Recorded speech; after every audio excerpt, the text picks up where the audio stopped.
Hello everyone, welcome to my channel. I hope everyone is having a wonderful day. Before starting the video, please go ahead and hit the subscribe button and give this video a like up.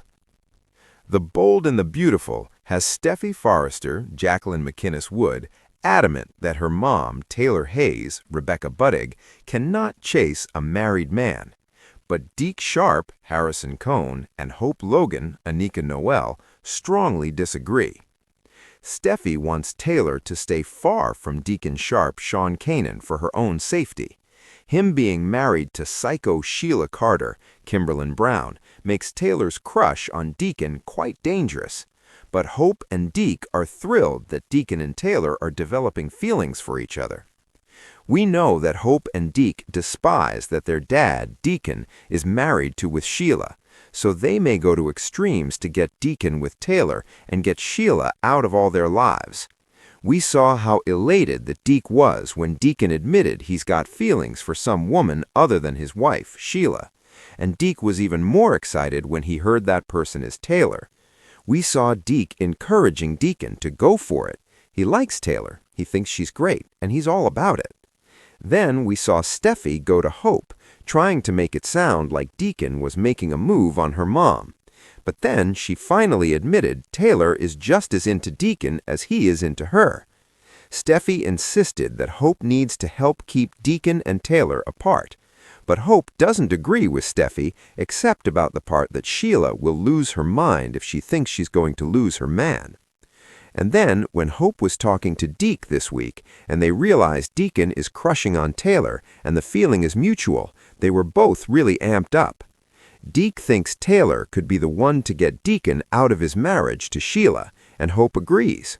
So, I suspect Deke and Hope might team up and do some matchmaking to get Deacon Sharp and Taylor together and get Sheila out of the picture and out of their lives. Of course, any scheming that Hope and Deke get into has to be done behind Steffi's back, because if she finds out what Hope is doing, then she's going to rage.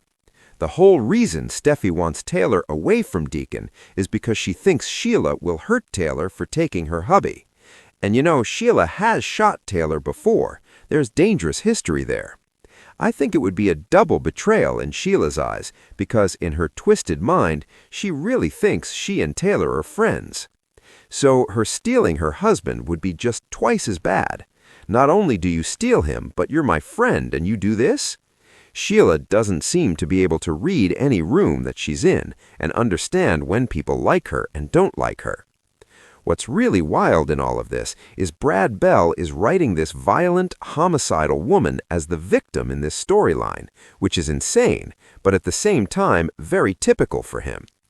And of course, Hope and Deke wouldn't want anything bad to happen to Taylor, but they may be so focused on doing what's best for their dad that they might underestimate the danger and what Sheila might do to Taylor. I mean, heck, Steffi might even fire Hope if she catches her pushing Deacon and Taylor to go ahead and get into a romance. She has no problem getting rid of her line and firing her over personal things. If Steffi fires Hope over this, by the way, that would open the door for her to go over to Logan and work with her Aunt Katie Logan and Deke, which may happen. I think that would be interesting. But let's talk about what Hope Logan and Deke might actually do. First off, they could arrange for a family therapy session with Dr. Taylor Hayes, where the kids make it clear that they want better for Deacon, and they want Sheila out of his life. Deke and Hope might nudge Taylor during this family counseling session. They might let her know that they approve of the idea of her being with Deacon. I mean, really, Steffi's the only one who's against this, her and Sheila. Of course, her concerns are valid, but everyone else would love to see Taylor and Deacon together, everybody except Sheila. So hearing approval from Thin and Hope might persuade Taylor to give it a shot. A second thing is Hope could call Taylor just pleasantly and ask her to bring Kelly Spencer, Sophia Paris McKinley, and meet her and little Beth for lunch at Il Giardino, of course, and Deke could make sure that Deacon is there. Then they all sit down together like a big family meal. Deke and Hope could conveniently decide to take the kids out for a walk or to get ice cream and leave Deacon and Taylor there in the lunch date sort of situation. They just need to make sure Sheila is somewhere else and not at Il Giardino if they try that. Another thing that might be fun for Deke and Hope to try is a literal parent trap. They could pull off a forced proximity plot. You know, Taylor shows up at Il Giardino to pick up takeout, and Deke sends her to say hi to Deacon in the wine room or the storage room. Once she goes in, Deke accidentally locks them in, but totally on purpose. I think this would be fun to see Taylor and Deacon stuck in a room together. It might only take about 5 seconds before they start kissing passionately. Once these two finally kiss and get a little steamy, I think it's going to be even harder for Taylor to deny how attracted she is to Deacon. She might stop resisting and just go ahead and fall for him. Also, another option is we could see Deke working on Sheila, approaching it from the other side, along with Hope. Maybe they could stage an intervention type of situation and tell Sheila, "Look, don't you want what's best for Deacon? We know you love him, but you're not a healthy choice for him. You're not good for his life."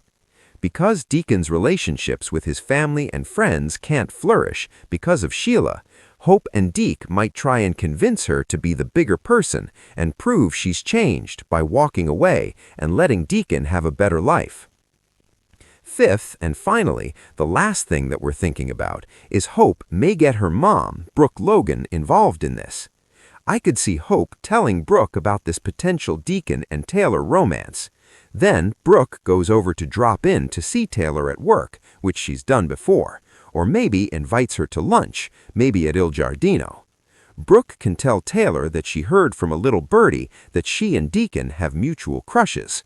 Brooke can tell Taylor that she wants her to find her destiny, and she may say Deacon is a great choice. He's such a good man. Now, Brooke may also reiterate how happy she and Ridge Forrester are, just as a reminder to Taylor that he's not an option and isn't going to be.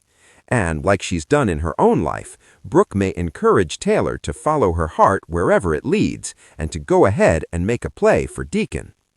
As for Sheila Carter, she's not good for Deacon. Everybody knows it. He and Taylor both deserve a true happily ever after with somebody who is not only in love with them, but who is also good for them and brings out the best version of them. Brooke has said several times that she wants Taylor to find someone special, her own destiny. Once Brooke finds out that there's a guy that's caught Taylor's eye, she's going to ship it. I totally think she might help with the matchmaking, especially since Deacon getting with Taylor means Sheila will be out of all their lives. That's another selling point. But again, Brad Bell is painting felonious, murderous Sheila as the victim in this storyline, so we'll have to wait and see how it plays out. Thanks for watching this video. Please subscribe to our YouTube channel and stay with us.